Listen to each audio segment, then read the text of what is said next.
Hello everyone and welcome to Unacademy, India's largest online learning platform. So let's crack J. So before starting, let me introduce myself. My name is Rahul Yadav and I've completed my BTech in Mechanical Engineering from NIT Jalandhar in the year 2018. And since then, I am teaching JEE aspirants like you in one of the renowned institutes of our country. To me, maths is the basis of every science. Okay, it fascinates me from your daily transactions, from to shopkeeper to reaching to the moon or to any other planet to making rockets. Everything needs science. Every basic science needs maths, right? So maths is the basis of everything to me. Moving ahead, let me tell you about Unacademy. Unacademy is India's largest online learning platform. And once you get plus subscription to it, you'll have access to live and recorded lectures from India's best faculties. Bharat के सभी अच्छे से अच्छे faculties की आपको live और recorded lectures जो हैं वो मिलेंगी वंस आप प्लस सब्सक्रिप्शन लेते हो तो। और इसके अलावा भी बहुत सारे फायदे हैं, तो मैं आपको फायदे सारे बता देता हूं कि अगर आप अनअकैडमी का प्लस सब्सक्रिप्शन ले लें तो क्या क्या फायदे हैं। तो सबसे पहला फायदा है कि डेली लाइव क्लासेस, जैसे बेटा आपकी ऑफलाइन में आप रोज क्लास जाते हो तो वैसे यहाँ पे भी आपकी डेली लाइव क्लासेस होंगी।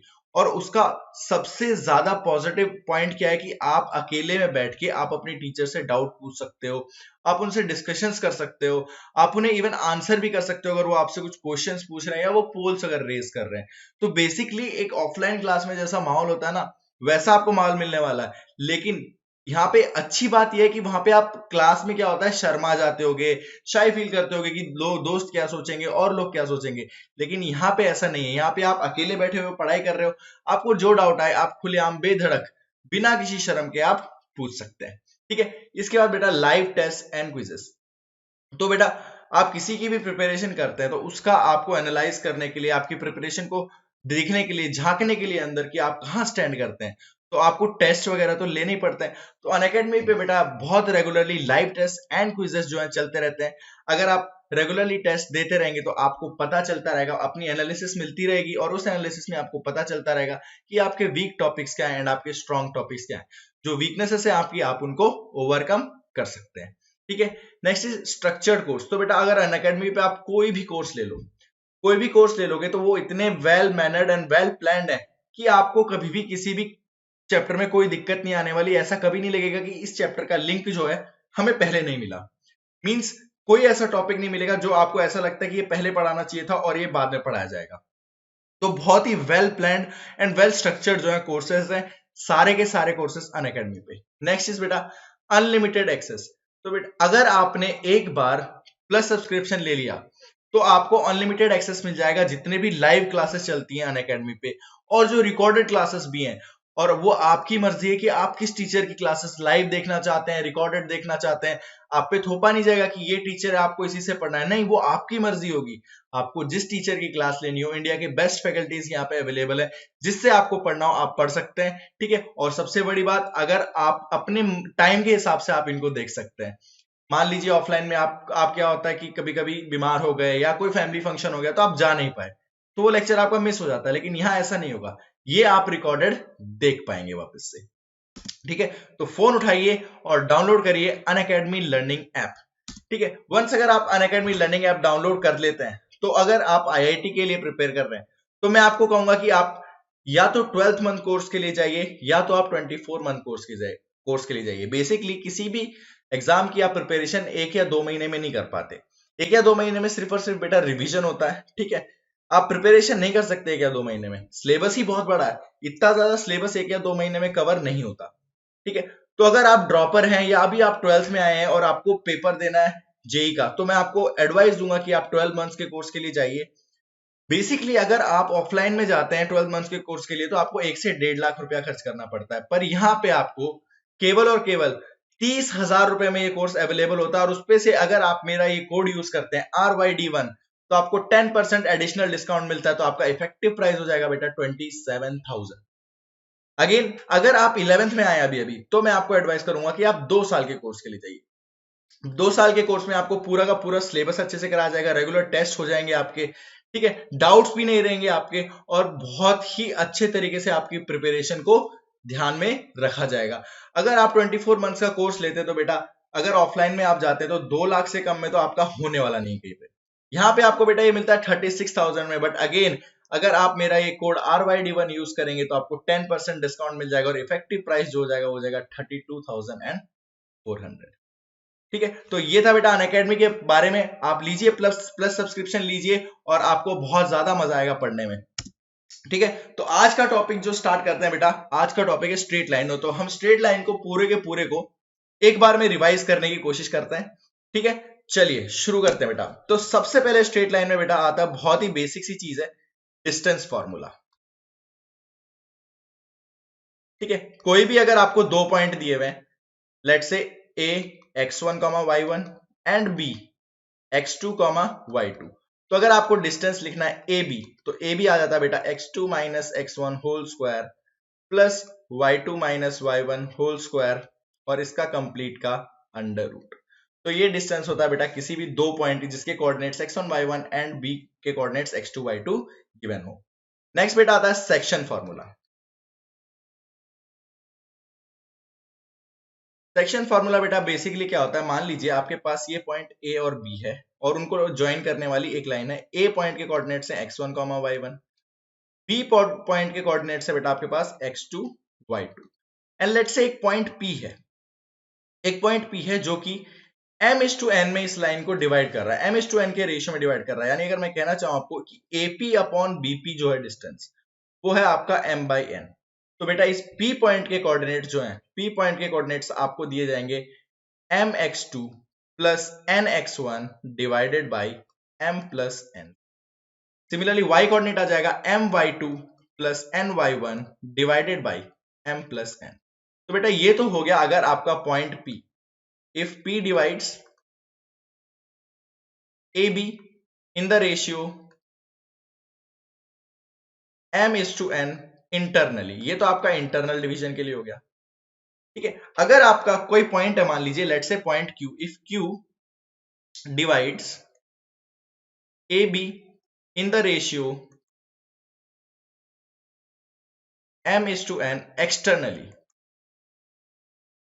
अगर बेटा कोई m/n के रेशियो में इसको एक्सटर्नली डिवाइड करता है तो आप सिंपली क्या ले लेंगे, रेशियो -m/n ले लेंगे is equal to AQ by BQ। तो आपको कैलकुलेशन करने के लिए सिंपली Q की जो कोऑर्डिनेट्स आ जाएंगी वो आ जाएंगे बेटा -mx2 plus nx1 divided by -m plus n and -my2 plus ny1 divided by -m plus n। ठीक है, तो ये एक एक्सटर्नल डिवीजन के लिए अगर आपको कोऑर्डिनेट चाहिए तो बेसिकली एक्सटर्नल डिवीजन मान लेते हैं हम कहां होगा, यहां कहीं जाके पॉइंट क्यू लाई कर रहा होगा।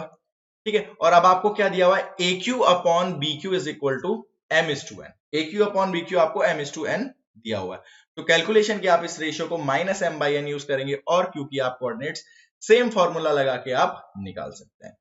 ठीक है, थोड़ा सा आगे बढ़ते हैं। अब इसी में सेक्शन फॉर्मूला में अगर P and Q divide line joining, P and Q divide line joining A x1, y1 and B, एक पॉइंट A है जिसके कोऑर्डिनेट्स x1, y1 है एंड B जिसके कोऑर्डिनेट्स है x2, y2 in the ratio m by n internally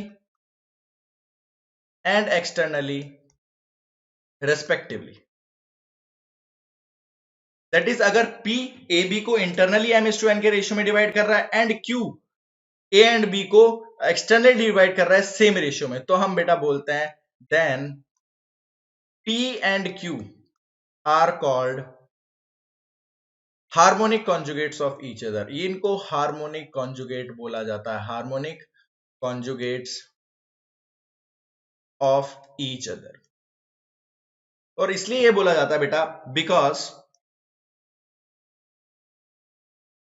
because अगर आप देखेंगे 1 upon AP, 1 upon AB and 1 upon AQ, ये जो आते हैं बेटा ये एक हार्मोनिक प्रोग्रेशन में आ जाते हैं। ये तीनों एक हार्मोनिक प्रोग्रेशन में होते हैं। ठीक है, तो ये था बेटा अपना सेक्शन फॉर्मूला। अगर आपको मान लीजिए एक पॉइंट दिया हुआ हो, if point is given and you have to find the ratio and you have to find the ratio. और अगर आपको रेशियो फाइंड करना है बेटा तो आप क्या करेंगे, आप अज्यूम कर लेंगे कि रेशियो है जो है वो λ/1 है। रेशियो को आप λ/1 एज्यूम कर लो। λ/1 रेशियो एज्यूम करके आप x1 x2 में फॉर्मूला लगाओ और x एंड y कोऑर्डिनेट्स को अगर आप कंपेयर कर लोगे तो आपको बेटा लैम्डा की वैल्यू मिल जाएगी। एंड फाइनली आपको मिल जाएगा कि रेशियो क्या है जिसमें वो पॉइंट ए एंड बी को डिवाइड कर रहा है। अगर लैम्डा नेगेटिव आता है तो बेटा एक्सटर्नल डिवीजन हो जाएगा, अगर लैम्डा पॉजिटिव आता है तो अपने पास इंटरनल डिवीजन हो जाएगा। अब इसके बाद एक और बहुत ही शानदार पॉइंट है, बहुत ही शॉर्ट ट्रिक है जो कि अगर if a line divides a x1 y1 and b x2 y2 in the ratio m/n। अगर बेटा कोई एक लाइन है, लाइन की इक्वेशन हमने मान ली let say ax plus B Y plus C, line की इक्वेशन है ax plus B Y plus C equal to 0। अगर वो ab को रेशियो mn में डिवाइड करती है तो बेटा m/n आता है अपने पास, simply minus of ax1 plus by1 plus c divided by ax2 plus by2 plus c। तो अगर बेटा ये रेशियो नेगेटिव आ गया तो यानी ये लाइन एक्सटर्नल डिवीजन देगी, और अगर ये रेशियो पॉजिटिव आ जाता है तो ये लाइन इंटरनली डिवाइड कर देगी ए और बी को इन द रेशियो m/n। ठीक है, तो चलिए फिर आगे बढ़ते हैं। आगे जो अपना नेक्स्ट टॉपिक है वो है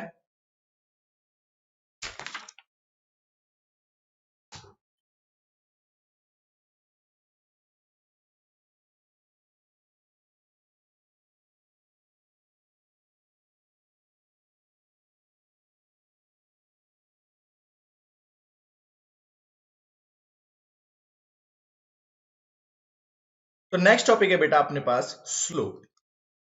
स्लोप आप सभी ने पढ़ा होगा, स्लोप का बेसिक फॉर्मूला क्या होता है, टेंजेंट ऑफ, या डेफिनेशन बता दूं मैं, tangent of angle made by a line with positive direction of x axis, positive direction of x axis. तो बेसिकली मान लीजिए ये कोई लाइन है, ठीक है, जिसपे दो पॉइंट कोई लाई कर रहे हैं, लेट से x1 y1, या फिर इसको मान लेते हैं x2 y2 एंड इस पॉइंट को मान लेते हैं बेटा x1 y1। तो बेसिकली ये जो लाइन अपनी x एक्सिस के साथ एंगल बना ली है, मान लीजिए थीटा, तो tan ऑफ थीटा जो बोलते हैं हम उसको बोलते हैं बेटा स्लोप। और अगर दो पॉइंट आपको गिवन हो तो स्लोप आता है आपके पास y2 minus y1 by x2 minus x1। ठीक है, तो ये होता है बेटा किसी भी लाइन का स्लोप, इसको हम डिनोट कर देते हैं स्मॉल m से। ठीक है, नेक्स्ट आता है बेटा area of triangle. Area of triangle, तो बेटा अगर आपको कोई पॉइंट दिया हो a x1 y1, point b दिया हुआ हो x2 y2 and point c अगर आपको दिया हो x3 y3, एंड आपको एरिया निकालना हो, एरिया ऑफ ट्राइंगल ABC, तो इसका सिंपल सा डायरेक्ट सा फॉर्मूला, एक डिटर्मिनेंट आपको सॉल्व करना है, x1 y1 1, x2 y2 1, x3 y3 1, और इसको मल्टीप्लाई कर दो बेटा आप हाफ से, एंड फाइनली ले लो इसका मॉड। तो ये जो है ये आपको दे देगा एरिया ऑफ ट्राइंगल ABC। ठीक है, नेक्स्ट अगर area of triangle of ABC के बाद अगर हम देखें कि area of N sided polygon, अगर एक एन साइडेड पॉलीगन है तो उसका एरिया क्या होगा बेटा, तो area of N sided polygon, let say इसके जो कोऑर्डिनेट्स हैं x1 y1, ये a1 वर्टेक्स हो गया, इसका a2 वर्टेक्स हो गया बेटा x2 y2, a3 वर्टेक्स हो गया बेटा x3 y3, एंड इसी तरह से an वर्टेक्स हो गया बेटा xn yn with the vertices in cyclic order. बेटा ये साइक्लिक ऑर्डर में होनी चाहिए, साइक्लिक ऑर्डर। बेसिकली अगर आपके पास कोई पॉलीगन बन रहा है इस तरह से ये, ठीक है, मान लीजिए ये आपके पास कोई पॉलीगन बन रहा है, ठीक है, तो आप इसके जो वर्टिसेस हैं a1 a2 a3, इन सबको आप या तो इस ऑर्डर में लेंगे साइक्लिक ऑर्डर में, या फिर रिवर्स साइक्लिक ऑर्डर, या फिर क्लॉकवाइज ऑर्डर में लेंगे, या तो एंटी क्लॉकवाइज ऑर्डर में लेंगे। आप रैंडमली कोई भी पॉइंट नहीं लेंगे। ठीक है, तो बेसिकली अगर a1 a2 a3 ये साइक्लिक ऑर्डर में आपने अरेंज कर दिए पॉइंट, तो अगर आपको अब एरिया लिखना है, एरिया ऑफ पॉलीगन, तो बेटा एरिया ऑफ पॉलीगन हो जाता है हाफ, ठीक है। इसका पूरे का मैग्नीट्यूड आ जाएगा half x1 x2 y1 y2 plus x2 x3 y2 y3 plus, and ये इसी तरह से चलते जाता है बेटा। क्या आएगा लास्ट में xn x1 and yn y1।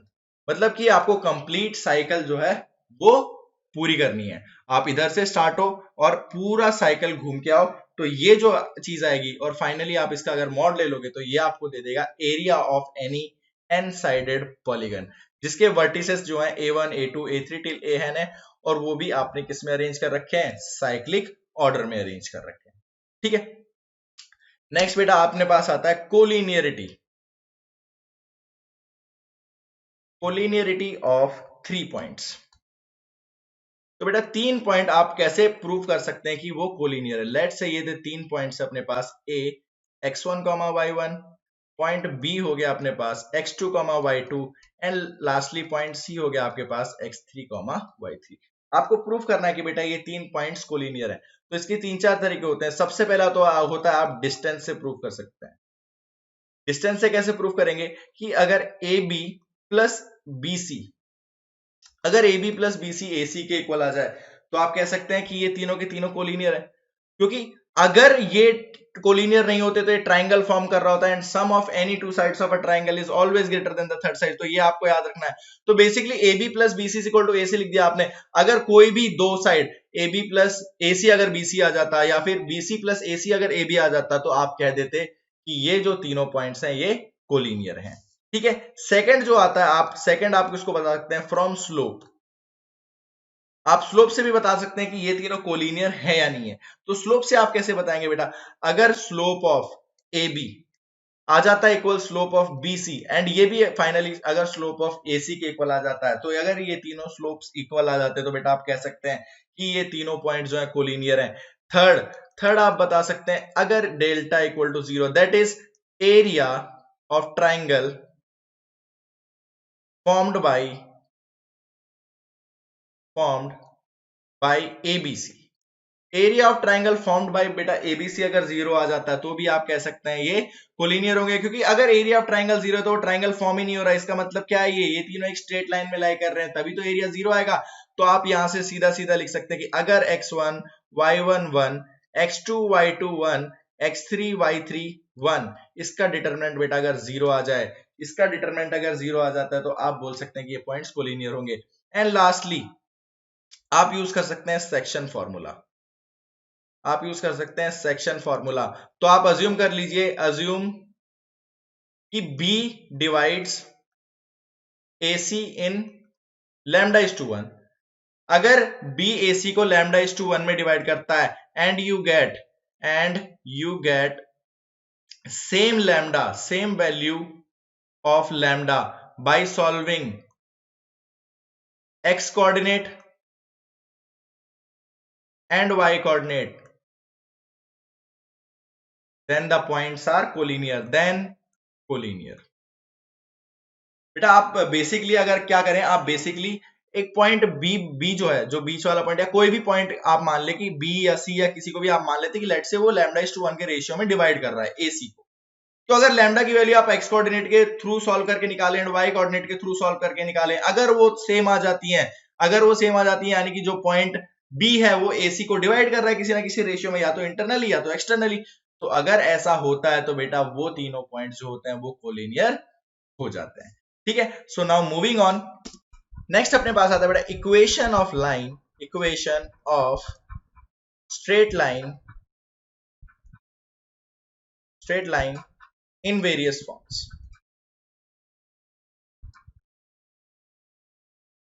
अलग अलग फॉर्म में जो हम इक्वेशन ऑफ स्ट्रेट लाइन को हम किस तरह से हम लिखते हैं। तो सबसे पहले जो आता है इसमें point slope form, point slope form.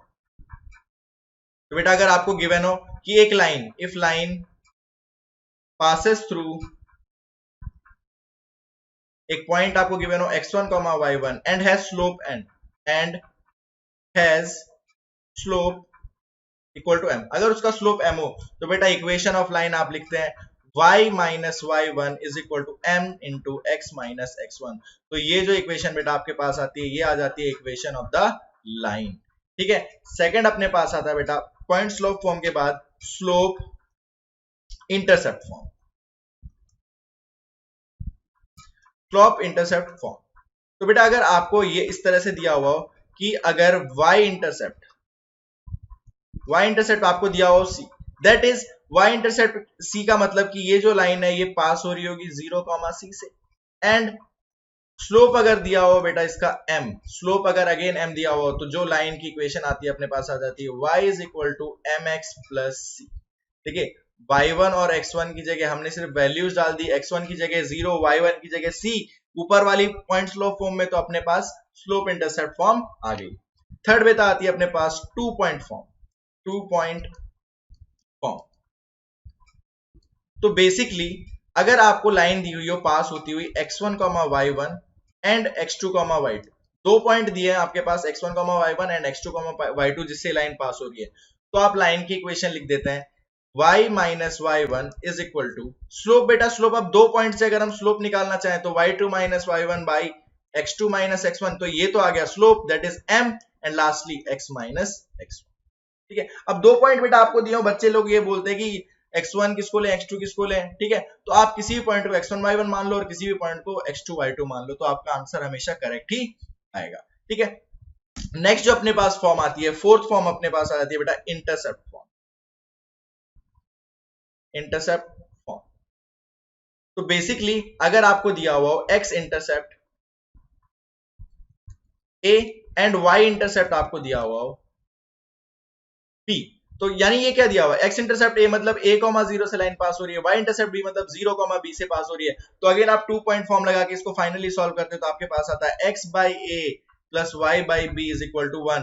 तो अगर आप सिंपली डायरेक्टली ही लिखना चाहें इंटरसेप्ट फॉर्म में तो आप लिख सकते हैं x by a plus y by b is equal to 1। Fifth आता है बेटा आपके पास डिटर्मिनेंट फॉर्म।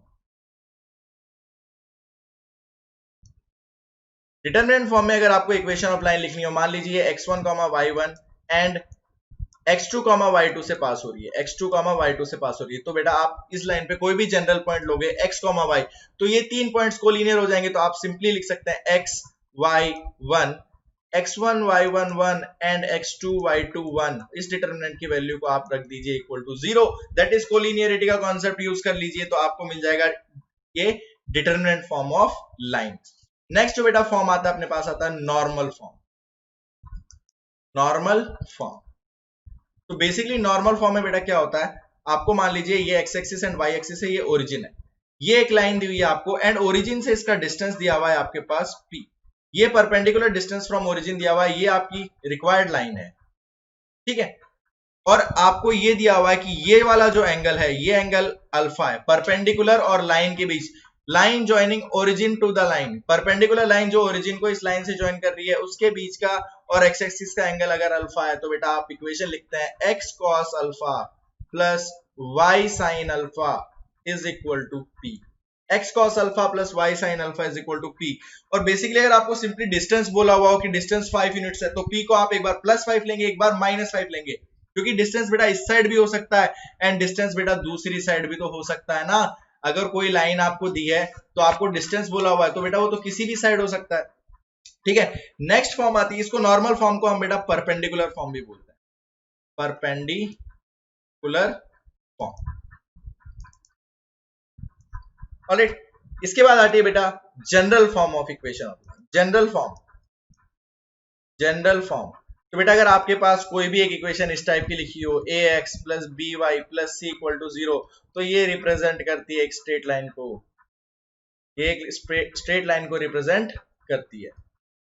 ठीक है, अब इसमें से आपको स्लोप पूछा जाए, तो स्लोप अगर पूछा जाए तो बेटा इसको y is equal to mx plus c के फॉर्म में कन्वर्ट कर दो, तो स्लोप बेटा इसका आ जाता है minus of a by b। अगर आपसे पूछा जाए इसका y इंटरसेप्ट क्या होगा, तो इसका y इंटरसेप्ट बेटा x को 0 रख दो तो आ जाएगा minus of c by b. And अगर आपसे पूछा जाए इसका x इंटरसेप्ट क्या होगा, तो x इंटरसेप्ट क्या आप रख लीजिए, y को 0 तो x की वैल्यू आ जाएगी बेटा माइनस c बाई a। तो अगर आपको कोई भी जनरल फॉर्म में लाइन दी हुई है, उसका स्लोप आप निकाल सकते हैं, उसका y इंटरसेप्ट निकाल सकते हैं एंड उसका x इंटरसेप्ट निकाल सकते हैं। And last form last form जो आती है बेटा अपने पास पैरामेट्रिक फॉर्म। पैरामेट्रिक फॉर्म, ठीक है। पैरामेट्रिक फॉर्म बेटा बेसिकली ये होती है, अगर कोई भी आपके पास ये लाइन है, ये पॉइंट है आपके पास x1, y1, तो अगर आपको इस लाइन पे कोई भी एक जनरल पॉइंट लिखना है x, y, जो कि डिस्टेंस r पे है x1, y1 से, जो कि डिस्टेंस r पे x1, y1 से, एंड इस लाइन का स्लोप जो है, इस लाइन का स्लोप m tan थीटा दिया हुआ है, दैट इज ये जो एंगल है आपके पास, ये वाला जो एंगल है ये आपके पास थीटा है। ये वाला एंगल अगर थीटा है तो बेटा पैरामेट्रिक फॉर्म में आप लिखते हैं x minus x1 by cos theta is equal to y minus y1 by sine theta is equal to distance r, ठीक है। अगर बेटा पॉइंट ऊपर लाई कर रहा है तो r पॉजिटिव होता है, अगर पॉइंट नीचे लाई कर रहा है तो r नेगेटिव हो जाता है। और बेसिकली इसको हम कहां ज्यादातर यूज करते हैं, हम यूज करते हैं used when distances are involve, जब डिस्टेंसेस इन्वॉल्व हो किसी क्वेश्चन में, ठीक है। अगर आपको कोई भी एक जनरल पॉइंट दिया हो, किसी भी लाइन पे बोला गया हो कि ये इस पॉइंट से इतने डिस्टेंस पे, तब बेटा आप उस लाइन की जब इक्वेशन लिखेंगे तो आप पैरामेट्रिक फॉर्म ही यूज करेंगे। उससे आपके जो आंसर में स्टेप्स हैं वो कम हो जाएंगे, आपको टाइम जो है वो बचेगा क्वेश्चन सॉल्व करते वक्त, ठीक है। तो ये तो बेटा अलग अलग अपने पास different forms of equation of line हो गए। नेक्स्ट बेटा चलते हैं एंगल बिटवीन टू लाइन्स पे। एंगल बिटवीन टू लाइन्स, ठीक है। तो बेटा अगर मान लीजिए आपको दो लाइन दी हुई है, सबसे पहले y is equal to m1x plus c1, ये पहली लाइन है आपके पास। सेकंड लाइन है बेटा आपके पास y is equal to m2x plus c2, ये जो है सेकंड लाइन है। तो बेसिकली इस तरह से दो लाइन मान ली हमने, ये L1 है, ये L2 है, और ये इन दोनों के बीच का एंगल है थीटा। एक्यूट एंगल की बात करेंगे हम, ये हो गई अपने पास L1, ये हो गई अपने पास L2। तो बेटा angle between these lines, acute angle between L1 and L2, अगर कोई दो लाइन जिनके स्लोप्स आपको पता है, उन दोनों के बीच का आपको एक्यूट एंगल निकालना है, तो वो आता है tan of theta is equal to m1 minus m2 upon 1 plus m1 m2।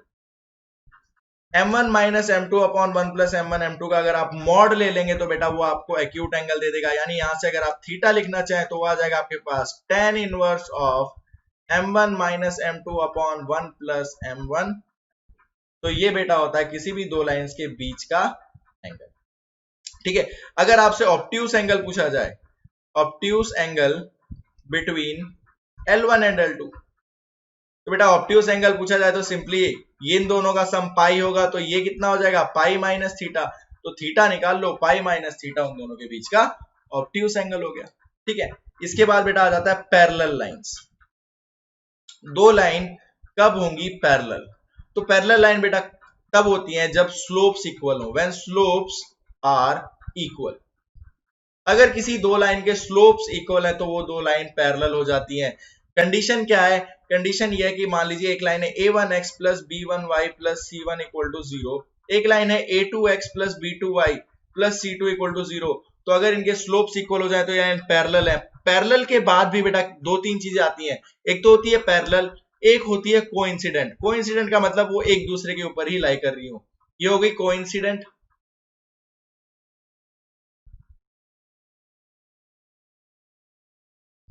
Coincident and other हो गई पैरेलल, ठीक है। अब ये कोइंसिडेंट एंड पैरेलल कब होती है, पैरेलल होंगी तब बेटा जब a1 by a2 is equal to b1 by b2 तो हो, बट c1 by c2 का रेशियो जब अलग हो तो ये जो लाइंस होंगी वो हो जाएंगी पैरेलल। अगर a1 by a2, b1 by b2 और c1 by c2 ये तीनों रेशियोज इक्वल आते हैं तो बेटा ये लाइन कोइंसिडेंट हो जाती है, यानी कि ये सेम ही लाइन को रिप्रेजेंट करेंगी दोनों की दोनों इक्वेशन। और सिंपली अगर आपको सिंपली पैरेलल लाइंस देखना है, दो लाइन के बीच में कि ये लाइन पैरेलल है यानी, तो आप m1 एंड m2 को देख लीजिए, m1 और m2 अगर इक्वल आ रहे हैं तो लाइंस पैरेलल और कोइंसिडेंट हो सकती हैं। उसके बाद आप c1 और c2 को देख लीजिए, अगर c1 और c2 डिफरेंट है और m1 और m2 सेम है तो ये दो लाइंस जो हो जाएंगी वो पैरेलल हो जाएंगी, ठीक है। इसके बाद बेटा आता है परपेंडिकुलर लाइंस। तो वही फॉर्मूला से हम सब कुछ कर रहे हैं। देखिए basically theta is equal to tan inverse m1 minus m2 upon 1 plus m1 m2 से कर रहे हैं। तो परपेंडिकुलर लाइंस आएंगी तो बेटा अपने पास आता है m1 into m2 is equal to -1, that is जो प्रोडक्ट ऑफ स्लोप्स आता है बेटा, जो प्रोडक्ट ऑफ स्लोप्स आता है वो -1 आ जाता है। किसी भी दो लाइन, अगर दो लाइन अपने पास परपेंडिकुलर है, अगर मैं जनरल फॉर्म में बात करूं a1x plus b1y plus c1 equal to 0 and a2x plus b2y plus c2 equals to 0, तो बेटा अगर इसमें आपके पास आ जाता है a1 minus a1 by b1 into minus a2 by b2, ये जो स्लोप होंगे, अगर ये -1 आ जाता है तो अपने पास क्या हो जाएगा, ये लाइन परपेंडिकुलर हो जाएंगे। और इसको अगर आप सॉल्व करो तो a1 a2 plus b1 b2 बेटा अगर 0 आ जाए तो लाइंस क्या हो जाती हैं, lines are perpendicular, lines are perpendicular. ठीक है, अब दो परपेंडिकुलर लाइंस अगर मान लीजिए आपको गिवन है कि एक लाइन दूसरी line ax plus by plus c equal to 0 के परपेंडिकुलर है, if a line is perpendicular to ax plus by plus c equal to 0, तो आप उस लाइन को किस तरह से अज्यूम कर सकते हैं, उस लाइन को आप लिख सकते हैं bx minus ay plus c2 equals to 0। बस और बस यहां पे चेंज आएगा बेटा, ये जो इसका कांस्टेंट टर्म है जिसके साथ ना x है ना y है, इसमें ही चेंज आएगा, ये एक पैरामीटर होगा। अगर आपको कोई भी line ax plus by plus c के पैरेलल लिखनी है तो आप उसको अज्यूम कर सकते हो bx minus ay plus c2 is equal to 0। ठीक है, क्लियर है परपेंडिकुलर लाइंस आपको। चलिए इसके बाद हम चलते हैं नेक्स्ट जो टॉपिक अपने पास आता है वो आ जाता है अपने पास position of a point, position of a point with respect to a line. ठीक है, या तो हम बोलेंगे बेटा कि वो पॉइंट ओरिजिन की साइड है या तो अवे फ्रॉम द ओरिजिन है। तो बेटा अगर आप कोई भी लाइन अगर आप ड्रॉ करते हो, मान लीजिए ये पॉइंट है x1, y1 और ये आपके पास ओरिजिन है और ये लाइन आपके पास दी हुई है ax plus by plus c equals to 0। तो आप सबसे पहले फाइंड कर लीजिए, फाइंड l 0,0। अगर आप लाइन में लेफ्ट हैंड साइड में 0,0 रख के देखते हैं तो क्या साइन आता है, अगर साइन मतलब कि ये कितना आ जाएगा c, तो अगर आप जब l x1, y1 निकालेंगे, if it has same sign to that of c, अगर उसका साइन c के जैसा ही है तो वो पॉइंट ओरिजिन की साइड लाई करेगा, then point will lie towards origin,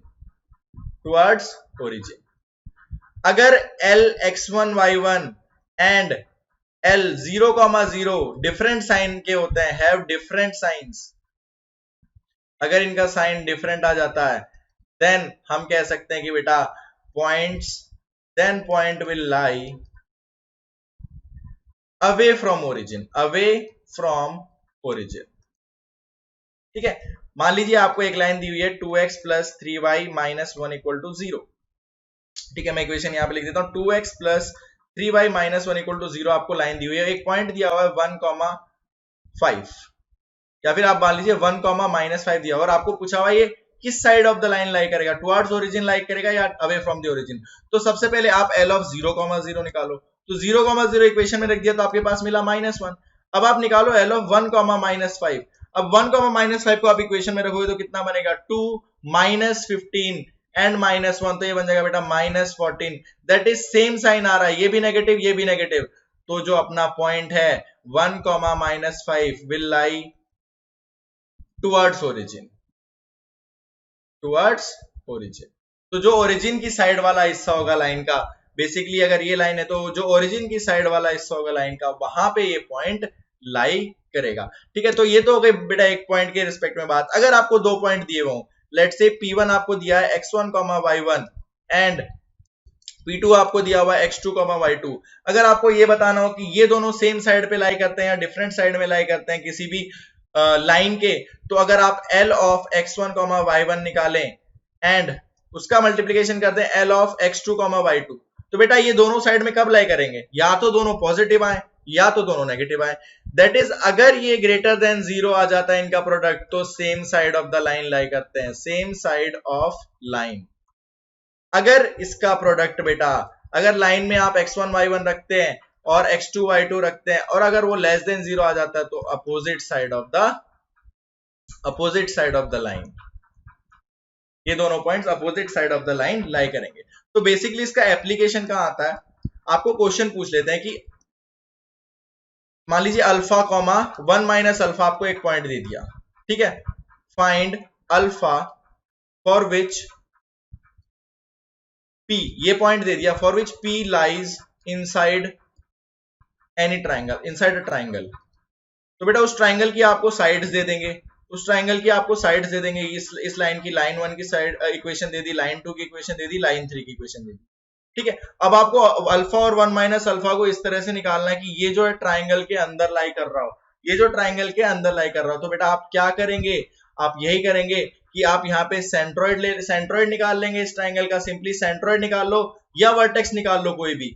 तो वर्टेक्स, तीनों वर्टेक्स अगर निकाल लिया आपने तो बेसिकली L1 से अगर आप देखोगे तो ये दोनों पॉइंट सेम साइड लाई करेंगे, L2 से अगर आप देखोगे तो ये वाला और ये पॉइंट एक साथ लाई करेंगे, और L3 से आप देखोगे तो ये तीनों पॉइंट्स एक साथ लाई करेंगे, ठीक है। या फिर आप सिंपली सेंट्रोइड निकाल लो, तो सेंट्रोइड निकाल लोगे तो सेंट्रोइड और P एक साइड लाई करने चाहिए लाइन के, ठीक है। L1 के भी, L2 के भी, L3 के भी सेम साइड लाई करने चाहिए, और तीनों का अगर जब आप इंटरसेक्शन ले लोगे तो आपको इसका आंसर मिल जाएगा, ठीक है। इसके बाद बेटा हम चलते हैं नेक्स्ट जो अपने पास टॉपिक आता है, perpendicular distance of a point from a line, perpendicular distance of a point from a line, ठीक है। आपको एक पॉइंट दिया हुआ है, लेट से x1 y1, ठीक है, एंड लाइन दी हुई है, लाइन दी हुई है आपको ax plus by plus c equals to 0, ये आपको दी हुई है लाइन। तो अगर आपको डिस्टेंस निकालना है, परपेंडिकुलर डिस्टेंस, तो बेटा वो आता है mod of ax1 plus by1 plus c divided by a square plus b square का अंडर रूट, तो ये आ जाएगा perpendicular distance of a point from a line. Next बेटा अगर आपको निकालना है इमेज या फिर foot of perpendicular, foot of perpendicular, ठीक है, किसी पॉइंट का, of a point with respect to line, ठीक है। अगेन हम पॉइंट वही ले लेंगे x1 y1, एंड अगर हम लाइन ले ले ax plus by plus c equals to 0, तो पॉइंट हमने ले लिया px1 y1, लाइन हमने ले ली ax plus by plus c equal to 0, ये हो गई आपकी लाइन, ये हो गया आपका पॉइंट। तो बेसिकली ये लाइन, ये पॉइंट हो गया x1 y1 पॉइंट p, ठीक है। अगर आपको इसका फुट ऑफ परपेंडिकुलर निकालना है, बेसिकली आप यहां से अगर परपेंडिकुलर ड्रॉ करते हैं, ये 90 डिग्री एंगल है, तो लेट से ये पॉइंट आपके पास आ रहा है p dash x dash y dash, और इसकी इमेज अगर आप देखें तो यहीं कहीं बनेगी, तो ये आ गया आपके पास p double dash x double dash y double dash. तो बेटा आपको अगर सीधे सीधे फॉर्मूला लगा के इनके इमेज और फुट की वो निकालनी है, वर्टिसेस, फुट के कोऑर्डिनेट्स निकालने हैं, तो x dash minus x1 by a is equal to y dash minus y1 by b is equal to minus of ax1 plus by1 plus c by a square plus b square अगर कर दें, तो यहां से इसको compare कर लें last वाले टर्म से, तो आपको x कोऑर्डिनेट मिल जाएगी फुट की, इसको कंपेयर कर लें लास्ट वाले टर्म से, तो y कोऑर्डिनेट मिल जाएगी फुट की। ये तो हो गया फॉर फुट ऑफ परपेंडिकुलर। अब अगर आपको इमेज चाहिए, इमेज के लिए क्या चाहिए आपको, x double dash minus x1 by a equal to y double dash minus y1 by b, ये आ जाएगा आपके पास बेटा -2 times of ax1 plus by1 plus c divided by a square plus b square. अब यहाँ पे बहुत सारे बच्चे गलती क्या करते हैं कि a square plus b square को अंडर रूट में रख देते हैं, पर यहाँ ध्यान रखना है आपको, जब भी आप image and foot of perpendicular निकालेंगे तो इसको अंडर रूट के अंदर कभी मत रखना, ये बिना अंडर रूट के ही आएगा, ठीक है। और अगर आप एक बार फुट ऑफ परपेंडिकुलर निकाल चुके हैं और आप फॉर्मूला नहीं अप्लाई करना चाह रहे, तो बेटा आप सेक्शन फॉर्मूला भी लगा सकते हैं। ये वाला रेशियो और ये वाला रेशियो क्या होता है, सेम ही होता है, यानी कि p डैश जो है p डबल डैश का मिड पॉइंट होगा, तो वो चीज भी आप यूज कर सकते हैं, सेक्शन फॉर्मूला यूज करके भी आप इमेज की जो है कोऑर्डिनेट जो है निकाल सकते हैं, ठीक है। नेक्स्ट बेटा चलते हैं हम, बेटा अपने पास distance between two parallel lines, अगर दो पैरेलल लाइंस आपको दी हुई है, उनको डिस्टेंस निकालना, लेट्स से लाइंस आपको दी हुई है ax plus by plus c1 equals to 0, ये हो गई आपकी पहली लाइन की इक्वेशन।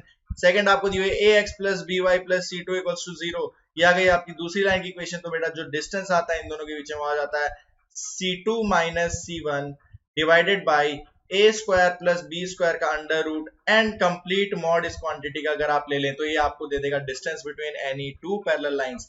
नेक्स्ट आता है बेटा एरिया ऑफ पैरेललोग्राम, ठीक है। तो बेसिकली मान लीजिए ये आपके पास कोई भी पैरेललोग्राम गिवन है आपको, ये साइड दी हुई है y is equal to m1x plus c1, ये हो जाएगी y is equal to m1x plus c2।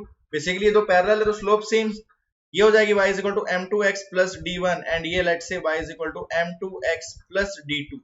इस तरह से ये साइड्स आपको दी हुई है। तो अगर आपको एरिया निकलना है, एरिया बेटा आ जाता है इसका c2 minus c1 into d2 minus d1 whole divided by m2 minus m1, और इसका अगर आप कंप्लीट मॉड ले लेते हैं तो ये जो फॉर्मूला है ये आपको डायरेक्टली एरिया ऑफ पैरेललोग्राम दे देगा, जिसकी अपोजिट साइड्स, जिसकी सारी साइड्स आपको गिवन है in terms of equation of the lines. ठीक है, ये हो गया बेटा एरिया ऑफ पैरेललोग्राम। अब चलते हैं बेटा एक ट्राइंगल के ऊपर। ट्राइंगल में हमें कौन कौन से पॉइंट पढ़ने होते हैं? एक पढ़ना होता है सेंट्रॉइड। तो सबसे पहले हम पढ़ते हैं बेटा सेंट्रॉइड। तो सेंट्रॉइड होता है बेटा point of intersection of the medians, जहां पे बेटा किसी भी ट्राइंगल के मीडियंस इंटरसेक्ट करते हैं वो आपका एक होता है सेंट्रॉइड। तो बेसिकली मान लीजिए ये एक ट्राइंगल है आपके पास ए बी एंड सी, तो यहाँ पे मैंने अगर पहला मीडियन डाला, ये आ गया ए डी, ये इसको इक्वल पार्ट्स में डिवाइड करेगा। यहाँ पे अगर मैंने दूसरा मीडियन डाला लेट्स से बी ई, तो ये जो पॉइंट है बेटा इसको हम बोलते हैं सेंट्रॉइड, एंड इसको हम रिप्रेजेंट करते हैं, इसको हम जनरली रिप्रेजेंट करते हैं जी से।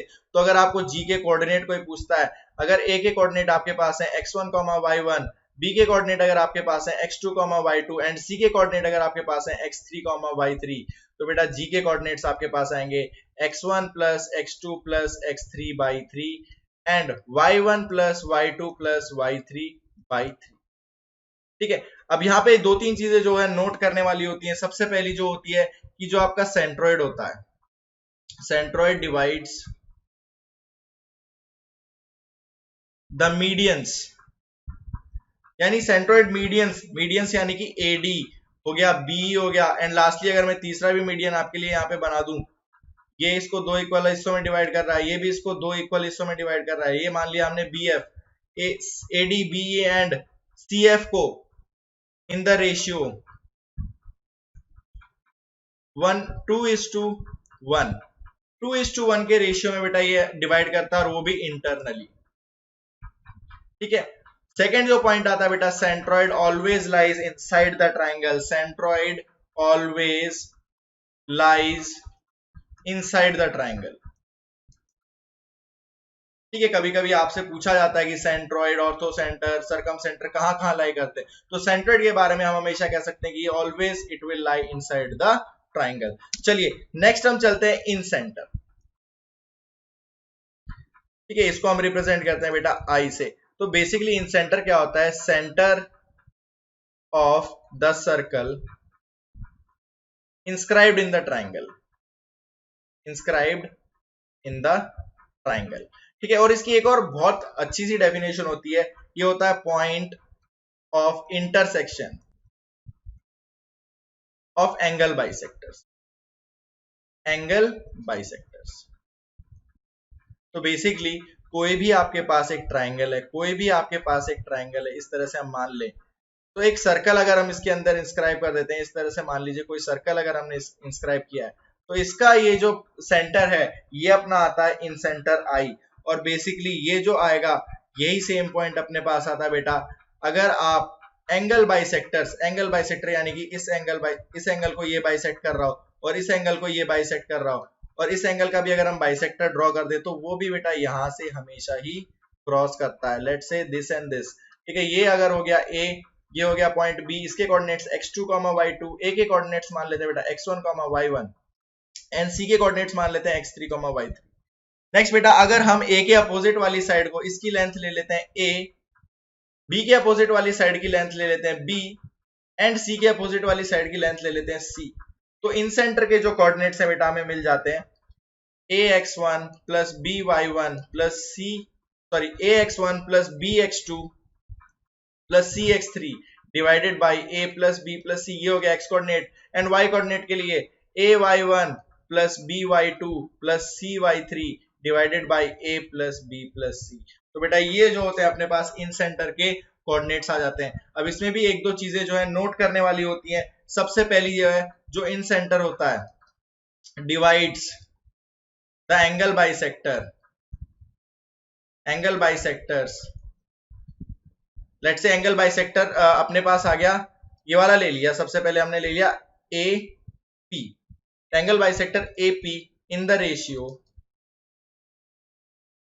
सी इज टू बी। बेटा ये सी इज टू बी के रेशियो में जो है एंगल बाइसेक्टर को डिवाइड, सॉरी साइड को सी इज टू बी के रेशियो में डिवाइड करेगा, इसको इसको ये डिवाइड करेगा बेटा B plus C is to A के रेशियो में, B plus C is to A के रेशियो में ये अपने पहले जो एंगल बाइसेक्टर है उसको डिवाइड करेगा एपी को। अगर इसी तरह मैंने ये बी क्यू मान लिया एंड इसको मैंने सी आर मान लिया, तो बी क्यू को किस रेशियो में डिवाइड करेगा, ये बी क्यू को करेगा बेटा A plus C is to B के रेशियो में, एंड लास्टली सी आर को करेगा बेटा ये A plus B is to C के रेशियो में। नेक्स्ट, अगर आप ये जो है अपने पास एंगल बाइसेक्टर है, angle bisector divides opposite side in the ratio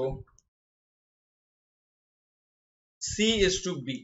बेटा अगर आप जैसे एपी है, एंगल बाइसेक्टर एपी है, एपी जो है बीसी को opposite side that is BC, उसको रेशियो किस रेशियो में डिवाइड करेगा, सी इज टू बी के रेशियो में डिवाइड करेगा। यानी अगर यहां से लिखूं मैं बीपी बाई सीपी तो वो आएगा आपके पास सी इज टू बी। नेक्स्ट, अगर मैं आपके पास पूछता हूं कि अपने पास एसी बाई बीसी क्या आ जाएगा, तो ये आप लिखेंगे बेटा b upon A, and lastly अगर आपसे पूछा जाए कि A Q by C Q क्या होगा, तो ये आ जाएगा बेटा आपके पास सी अपॉन ए। ठीक है, क्लियर है सभी को? ओके, AC बाई बीसी अगर आप देखेंगे तो ये आ जाएगा B upon A, and A Q by C Q आ जाएगा C अपॉन। चलिए मूव ऑन करते हैं आगे। इन सेंटर के बाद आता है अपने पास सरकम सेंटर। तो सरकम सेंटर बेटा होता है centre of the circle circumscribing triangle. किसी एक ट्राइंगल को अगर कोई सर्कल सर्कमस्क्राइब कर रहा है तो उसका जो सेंटर होगा बेटा सर्कम सेंटर होता है। अगर इसकी दूसरी डेफिनेशन जाए तो ये आ जाता है बेटा point of intersection of perpendicular bisectors, perpendicular bisectors. तो बेसिकली अगर आपके पास इस तरह से कोई भी एक ट्राइंगल है, इस तरह से कोई भी अगर एक ट्राइंगल है, तो इसको सर्कमस्क्राइब करने वाला जो सर्कल है, इसको सर्कमस्क्राइब करने वाला जो सर्कल है, उसका जो सेंटर होगा बेटा वो आपके पास सर्कम सेंटर होता है, और इसको हम जनरली रिप्रेजेंट करते हैं सी से। और यही जो होता है अपने पास perpendicular bisector of the side, perpendicular bisector, यहाँ पे परपेंडिकुलर बाइसेक्टर, यहाँ पे अगर आप भी ड्रॉ कर दे परपेंडिकुलर बाइसेक्टर, एंड यहाँ पे भी अगर आप ड्रॉ कर दे परपेंडिकुलर बाइसेक्टर, ठीक है, तो इन तीनों का ये जो पॉइंट ऑफ इंटरसेक्शन आता है ये अपने पास होता है सर्कम सेंटर। बेसिकली ये पॉइंट हो गया ए, ये हो गया बी, ये हो गया सी। अगर आपको बेटा सर्कम सेंटर के कोऑर्डिनेट्स निकालने हैं तो आप परपेंडिकुलर बाइसेक्टर निकाल लीजिए बीसी का, आप परपेंडिकुलर बाइसेक्टर निकाल लिए एसी का, उन दोनों को सॉल्व कर दें तो आपको जो है ये मिल जाएगा अपना पॉइंट, अपना सर्कम सेंटर मिल जाएगा। नेक्स्ट बेटा सर्कम सेंटर के बारे में एक बहुत ही इंपॉर्टेंट जो बात होती है ये होता है equidistance from all vertices. Vertices से बेटा इक्विडिस्टेंस होगा। देखिए बेसिकली ये सेंटर है और ये जो वर्टिसेस हैं, वर्टिसेस सर्कमफेरेंस पे लाई कर रही है, तो जो डिस्टेंस होगा बेटा अपने पास, डिस्टेंस ये ऑलवेज किसके इक्वल होगा, ये सर्कम रेडियस के इक्वल हो जाएगा। ठीक है, अगर बेटा अपने पास एक राइट एंगल ट्राइंगल है, in a right angled triangle, in a right angled triangle, तो जो सर्कम सेंटर होता है, circumcentre is the midpoint of hypotenuse, midpoint of hypotenuse, वो हाइपोटेन्यूज का मिड पॉइंट होता है। ठीक है, अगर बेटा ट्राइंगल आपके पास एक्यूट एंगल है, acute angle, acute angle triangle है, तो सर्कम सेंटर इनसाइड लाई करता है, लाइज इनसाइड, इनसाइड ट्राइंगल। अगर बेटा आपके पास ऑब्ट्यूज एंगल्ड ट्राइंगल है, ऑब्ट्यूज एंगल्ड, तो आपका सर्कम सेंटर है वो आउटसाइड लाई करता है, आउटसाइड द ट्राइंगल। ठीक है, तो ये तो बात हो गई बेटा अपने पास सर्कम सेंटर के बारे में। नेक्स्ट बेटा हम चलते हैं सर्कम सेंटर के पास, बाद अपने पास आता है ऑर्थो सेंटर। ऑर्थो सेंटर को हम बेसिकली रिप्रेजेंट करते हैं कैपिटल ओ से, और ऑर्थो सेंटर होता है बेटा point of intersection of altitudes, ठीक है, from vertices to the opposite side, ठीक है। बेसिकली अगर आपके पास एक ट्राइंगल है इस तरह से ABC एक ट्राइंगल है आपके पास, ठीक है, ए से आप एक ऑल्टीट्यूड डालोगे अपोजिट साइड पे, ये 90 डिग्री, बी से आप एक ऑल्टीट्यूड डालोगे अपोजिट साइड पे लेट्स से, एंड सी से आप एक ऑल्टीट्यूड डालोगे अपोजिट साइड। तो ये जो पॉइंट ऑफ इंटरसेक्शन आता है बेटा, ये अपना आ जाता है ऑर्थो सेंटर। तो अगर आपको कोई भी ऑर्थो सेंटर निकालने के लिए बोले किसी भी ट्राइंगल में, तो आप क्या करेंगे, आप ऑल्टीट्यूड की इक्वेशन निकाल लीजिए ए से, आप ऑल्टीट्यूड की इक्वेशन निकाल लीजिए बी से, उन दोनों को सॉल्व कर दीजिए, तो जो कोऑर्डिनेट्स मिल जाएंगे आपको, वो आपको ऑर्थो सेंटर के मिल जाएंगे। अब इसमें दो तीन पॉइंट इंपोर्टेंट नोट करने वाले आते हैं कि अगर एक राइट एंगल ट्राइंगल है, राइट एंगल्ड ट्राइंगल, तो जो ऑर्थो सेंटर होता है बेटा, orthocentre is the vertex where it is right angle, जहां पे वो राइट एंगल हो जाए, राइट एंगल ट्राइंगल जहां पे जिस वर्टेक्स पे वो राइट एंगल बना रहा होगा, वो वर्टेक्स उसका ऑर्थो सेंटर हो जाती है। नेक्स्ट पॉइंट है बेटा, अगर आपके पास एक्यूट एंगल ट्राइंगल हो, एक्यूट एंगल ट्राइंगल हो, तो ऑर्थो सेंटर वो लाइज करता है inside the triangle, inside the triangle. अगर आपके पास ऑब्ट्यूज एंगल ट्राइंगल हो, ऑब्ट्यूज एंगल ट्राइंगल, तो जो ऑर्थो सेंटर है वो लाई करता है आउटसाइड द, ठीक है। तो ये जो चीजें आपको ध्यान रखने वाली हैं ऑर्थो सेंटर के बारे में, सरकम सेंटर के बारे में, सेंट्रोइड के बारे में, इन सेंटर के बारे में, ठीक है। तो अब बेटा कुछ प्रॉपर्टीज आती हैं, बहुत ही इंपॉर्टेंट प्रॉपर्टीज आती हैं इन सभी से रिलेटेड, ठीक है। तो सबसे पहली जो प्रॉपर्टी होती है बेटा, ऑर्थो सेंटर, सेंट्रॉइड, सरकम सेंटर, ये कोलिनियर होते हैं, आर कोलिनियर, ठीक है। ये सब कोलिनियर होते हैं, और जो सेंट्रोइड होता है, centroid divides line joining orthocentre and circumcentre. Centroid को बेसिकली लिख सकते हैं G, centroid divides line joining orthocentre and circumcentre in the ratio 2:1 internally, 2:1 के रेशियो में ये इंटरनली डिवाइड करता है। बेसिकली अगर आपके पास ये है, ये आपके पास हो गया ऑर्थो सेंटर, ये आपके पास हो गया सरकम सेंटर, और ये अगर आपके पास हो गया सेंट्रॉइड, तो OG:GC का जो रेशियो आता है बेटा, वो 2:1 आता है। OG:GC इज 2:1, और ये हम किस किस की बात कर रहे हैं, ये only in scalene and isosceles triangle में, आइसोसेलेस ट्राइंगल की बात कर रहे हैं, ठीक है। अगर आपके पास बेटा, अगर आपके पास इक्विलेटरल ट्राइंगल है, अगर आपके पास इक्विलेटरल ट्राइंगल है, तो बेटा ये सारे के सारे पॉइंट, ऑर्थो सेंटर हो गया, सरकम सेंटर हो गया, सेंट्रोइड हो गया, एंड इन सेंटर हो गया, they all coincide, they all coincide, वो सारे एक ही उनका जो होता है वो पॉइंट होता है, ऑर्थो सेंटर भी, सरकम सेंटर भी, सेंट्रोइड भी, इन सेंटर भी, वो सारे के सारे बेटा कोइंसाइड कर जाते हैं, ठीक है। तो ये बेसिकली डिफरेंट सेंटर थे। अब एक और सेंटर जो रह गया, एक्स सेंटर, एक्स सेंटर की बात करें, तो बेसिकली हम लेट से वर्टेक्स ए के थ्रू जो एक्स सेंटर बनेगा उसकी बात करते हैं। तो ये होता है basically, it is point of intersection, point of intersection of one internal angle bisector, one internal angle bisector and two external angle bisector,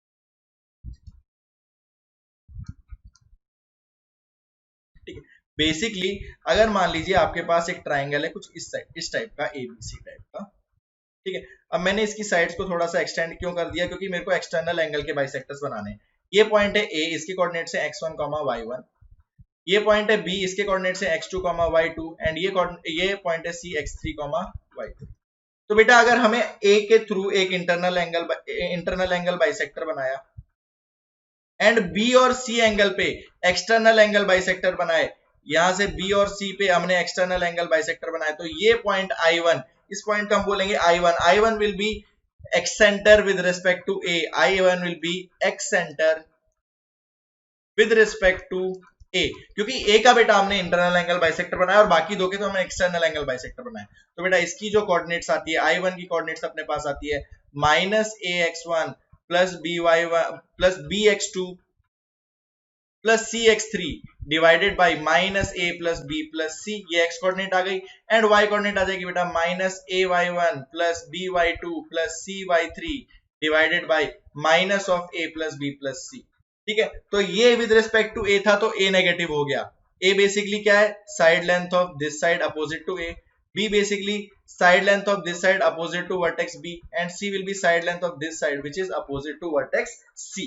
ठीक है, तो अगर हम I1 निकाले that is with respect to A निकाल रहे तो ए नेगेटिव हो जाएगा, इसी तरह I2 निकालेंगे तो बी नेगेटिव हो जाएगा, एंड I3 निकालेंगे तो सी नेगेटिव हो जाएगा। तो ये होता है बेटा एक्स सेंटर। ठीक है, इसके बाद आपने टर्म सुना होगा एक लोकस। ठीक है, लोकस होता है बेटा path followed by a point under some constraints, under some conditions बोल देते हैं सीधा सीधा। ठीक है, एक लोकस आपसे पूछा होता है, आपको कुछ कंडीशंस दी होती है, तो लोकस क्या होता है बेटा, एक पाथ फॉलोड होता है, कोई एक पॉइंट क्या पाथ फॉलो कर रहा है। ठीक है, और उसकी इक्वेशन को, equation of locus is called locus equation, locus equation. ठीक है, तो आपको कुछ एक पॉइंट के बारे में बताया हुआ कि ये पॉइंट जो है ओरिजिन से एक फिक्स डिस्टेंस पे या फिर कुछ ऐसे है, तो अगर आपको उसका लोकस निकालना होता है तो आप क्या करते हो उस पॉइंट को, तो अगर हाउ टू फाइंड लोकस हमें बोला हुआ, हाउ टू फाइंड लोकस, तो हम क्या करते हैं, हम अज्यूम करते हैं पॉइंट को, assume point to be h, k, हमने पॉइंट को मान लिया h, के, ये होता है पहला स्टेप अपने पास। सेकंड स्टेप क्या होता है, हम अप्लाई कर देते हैं उस पर, अप्लाई कॉन्स्ट्रेंट्स, कंडीशंस, जो भी कंडीशंस जो हमें गिवन हो वो हम अप्लाई कर देते हैं। ठीक है, एंड हम उसमें से क्या कर देते हैं, रिमूव एडेड वेरिएबल्स, जो हम अपनी तरफ से वेरिएबल ऐड किए होंगे हमने कोई भी कांस्टेंट यूज करने के लिए या कंडीशन यूज करने के लिए, तो हम इक्वेशंस को सॉल्व करके उन वेरिएबल्स को हटा देते हैं। ठीक है, फाइनली जो अपने पास एक इक्वेशन आ गई जिसमें h k है और जो गिवन क्वेश्चन में जो वेरिएबल्स है सिर्फ और सिर्फ वही है, उसके अलावा कोई एडिशनल वेरिएबल नहीं है। तो फाइनली हम h को रिप्लेस कर देते हैं x से एंड k को रिप्लेस कर देते हैं y से, तो जो रिक्वायर्ड इक्वेशन आती है, रिक्वायर्ड लोकस इक्वेशन हमें मिल जाती है। तो ये तीन स्टेप का सिंपल सा प्रोसीजर है किसी भी पॉइंट का अगर आपको लोकस निकालना हो तो इस पे एक बेसिक सा मैं आपको एग्जांपल ले लेता हूं। देखिए, आपको निकालना है find locus of a point which is at a distance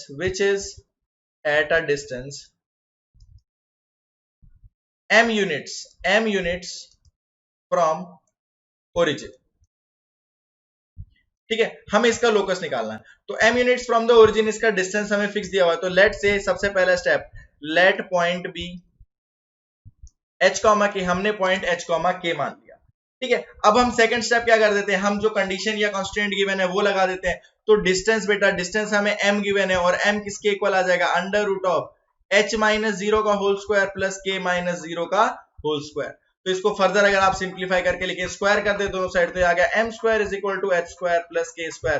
तो बेटा अब इस इक्वेशन में अपने पास कोई भी एक्सटर्नल वेरिएबल नहीं है, हमने कोई वेरिएबल ऐड ही नहीं किया था, तो अपने को जो क्वेश्चन में दिया था सिर्फ वही वेरिएबल है और h एंड k है।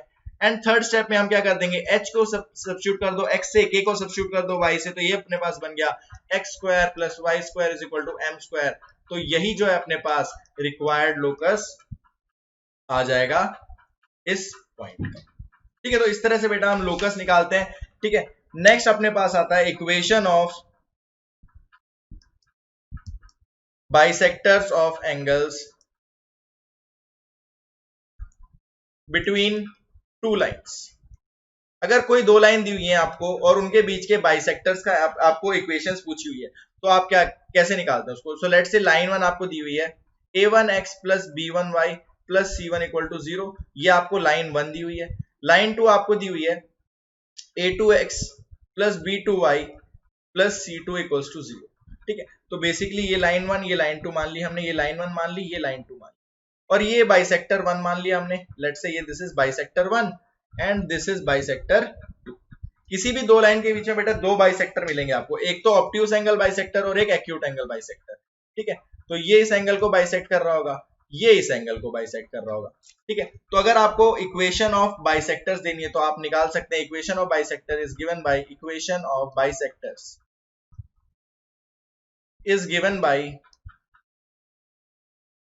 आप इस तरह से निकाल सकते हैं बेटा, a1x plus b1y plus c1 upon under root of a square plus a1 square plus b1 square is equal to, अगर आप लिख दें a2x plus b2y plus c2 upon under root of a2 square plus b2 square, and आगे ले लें बेटा एक बार plus sign एक बार ले लें माइनस साइन।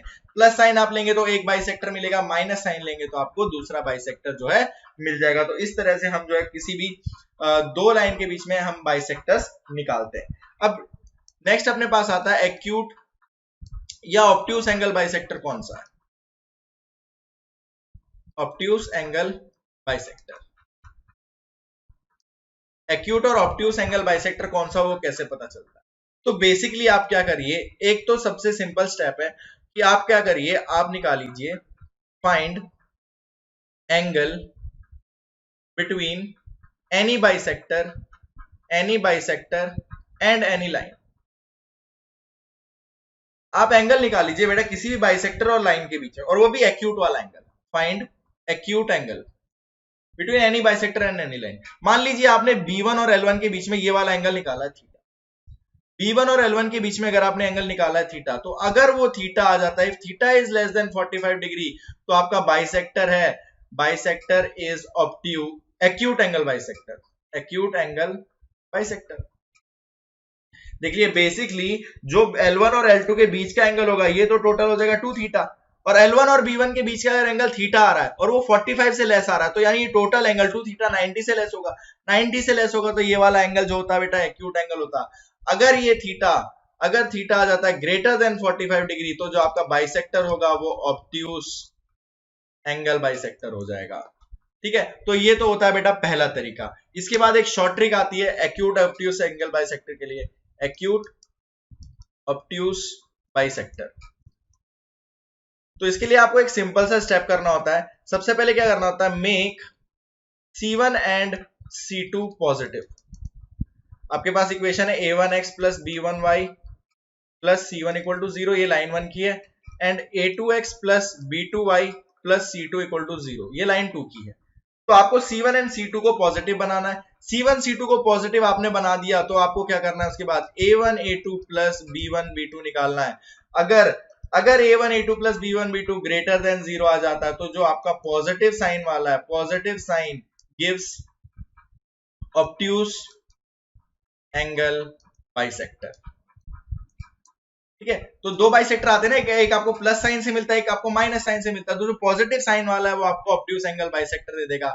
और अगर आपका a1 a2 plus b1 b2 आ जाता है लेस देन 0, तो आपके पास जो पॉजिटिव साइन वाला है वो इस बार क्या दे देगा, positive sign gives acute angle bisector, acute angle bisector आपको दे देगा। ठीक है, तो ये बेसिकली एक शॉर्ट ट्रिक होती है। आप एंगल वगैरह निकालेंगे दो लाइन के बीच में तो आपको टाइम कंज्यूमिंग लगेगा। आप C1 एंड C2 को पॉजिटिव बनाइए, अगर कोई नेगेटिव है तो उसको माइनस से मल्टीप्लाई करके पॉजिटिव किया, a1 a2 into b1 b2 निकाला। अगर वो ग्रेटर देन 0 आ रहा है तो पॉजिटिव साइन वाला ऑब्ट्यूज एंगल बाइसेक्टर, अगर वो नेगेटिव आ रहा है तो पॉजिटिव साइन वाला एक्यूट एंगल बाइसेक्टर। ठीक है बेटा, इसके बाद आता है बेटा कंडीशन ऑफ कंकरेंसी।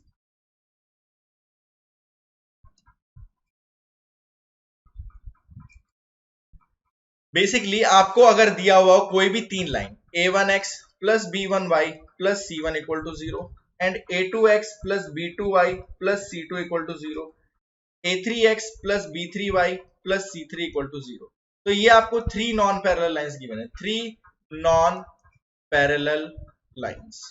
देखिए बेसिकली अगर कोई भी दो पैरेलल हो गई तो वो कभी कंकरेंट तो हो ही नहीं सकती। दो पैरेलल लाइन, कंकरेंसी का मतलब होता है एक ही पॉइंट से पास होने वाली तीन लाइनें। ठीक है, एक ही पॉइंट से पास अगर लाइनें हो रही हैं तो वो कंकरेंट लाइंस बोली जाती है। तो अगर कोई भी बेटा दो लाइन पैरेलल हो गई तो दो लाइन पैरेलल हो गई तो वो कभी तो मिल ही नहीं पाती, तो वो कंकरेंट तो हो ही नहीं सकती। तो अगर आपको तीन नॉन पैरेलल लाइंस दी हुई है तो ये कंकरेंट कब होंगी, जब अगर आपका a1 b1 c1 a2 b2 c2 A3 B3 C3, ये डिटरमिनेंट अगर आपका 0 आ जाता है देन कंकरेंट। अगर ये 0 नहीं आता तो बेटा जो 3 लाइन आपको गिवन है वो कंकरेंट नहीं होती है। ठीक है, चलिए आगे बढ़ते हैं हम। तो नेक्स्ट अपने पास आ जाते हैं बेटा फैमिली ऑफ स्ट्रेट लाइंस। ठीक है, फैमिली ऑफ स्ट्रेट लाइन। तो बेसिकली अगर आपके पास कोई भी दो लाइन गिवन है L1 एंड L2, तो इनका इंटरसेक्शन एक पॉइंट अगर आ रहा है, दो नॉन पैरेलल लाइन गिवन है, तो अगर इनके इंटरसेक्शन पॉइंट से अगर हम लाइंस बनाए तो ये बहुत सारी लाइंस बन सकती है, राइट। ये भी बन जाएगी, ये भी बन जाएगी, ये भी बन जाएगी, इस तरह से बहुत सारी लाइंस बन सकती है। तो ये जो लाइंस होती है इनकी आप एक जनरल इक्वेशन लिख सकते हैं। ये पूरी लाइंस को एक फैमिली ऑफ लाइंस हम बोलते हैं, जो कि इस पॉइंट से पास हो रही है। इस फैमिली ऑफ लाइन की इक्वेशन हम कैसे लिखते हैं? तो अगर हम लिख देंगे equation of family of lines passing through intersection of two lines L1 आपको दिया हुआ, मान लीजिए A1x plus B1y plus C1 equal to 0, and एक दूसरी लाइन L2 आपको दी हुई है इस तरह से A2x plus B2y plus C2 equals to 0 is given by general आप एक लाइन ले लीजिए L, उसकी इक्वेशन बेटा आपको मिलेगी L1 plus lambda L2 equal to 0 से। L1 plus lambda L2 equal to 0 अगर आप कर दोगे तो वो आपको equation of family of lines दे देगा। यानी यहां से अगर आप लिखेंगे कि आपको मिलेगा A1x plus B1y plus C1 plus lambda times A2x plus B2y plus C2 equals to 0। तो ये जो बेटा इक्वेशन आई है आपके पास, ये इक्वेशन आ गई फैमिली ऑफ लाइंस जो कि L1 एंड L2 के इंटरसेक्शन से पास होती हैं। अब आपकी वैल्यू जो लैम्डा है, लैम्डा एक पैरामीटर है यहाँ पे, जैसे जैसे आप लैम्डा चेंज करते जाते हैं वैसे वैसे आपको ये डिफरेंट लाइंस जो है वो मिलती जाती हैं। लैम्डा की अलग अलग वैल्यूज के लिए आपको डिफरेंट डिफरेंट लाइंस मिलती जाती है। तो बेसिकली इसका कैसे टाइप में क्वेश्चन भी यूज आएगा, आपको दे दिया होगा कि एक जो लाइन है वो दो लाइन के इंटरसेक्शन से पास हो रही है और वो एक पर्टिकुलर पॉइंट से पास हो रही है, या उसका स्लोप कुछ है, या वो किसी लाइन के परपेंडिकुलर है। तो आपको कंडीशन अप्लाई करनी है, लैम्डा की वैल्यू निकालनी है और इक्वेशन ऑफ लाइन आपको मिल जाएगी। तो मैं आपको इस पे एक बेसिक सा एग्जांपल आपको लेके बता देता हूं कि किस तरह से आपको इस पे क्वेश्चन मिल सकता है। ठीक है, तो लेट्स से क्वेश्चन है आपके पास, obtain equation of a line passing through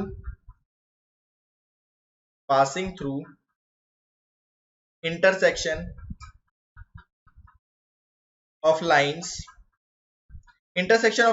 3x plus 7y is equal to 17 and x plus 2y is equal to 5. ठीक है, and passing through the point, and next आपको दिया perpendicular to the line, and perpendicular to the line 3x plus 4y is equal to 10.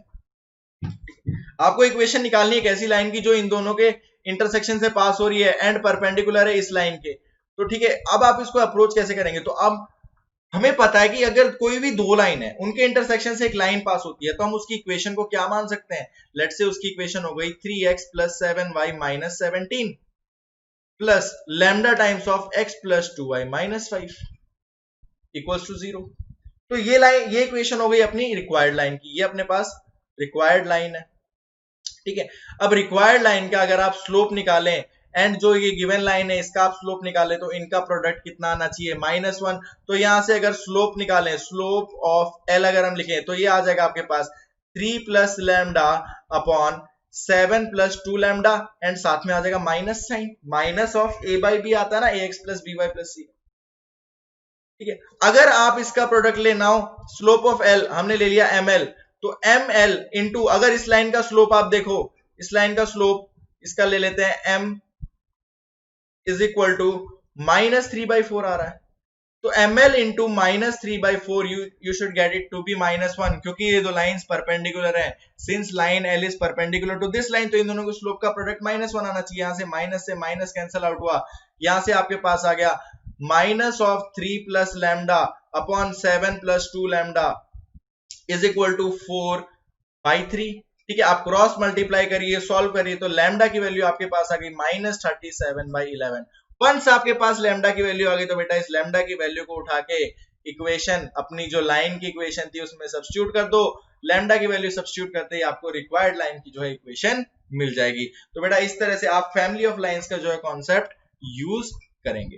ठीक है, चलिए next topic पे move करते हैं हम, family of line straight lines through origin, या फिर हम बोलेंगे नेक्स्ट टॉपिक है अपना pair of straight lines, pair of straight lines through origin.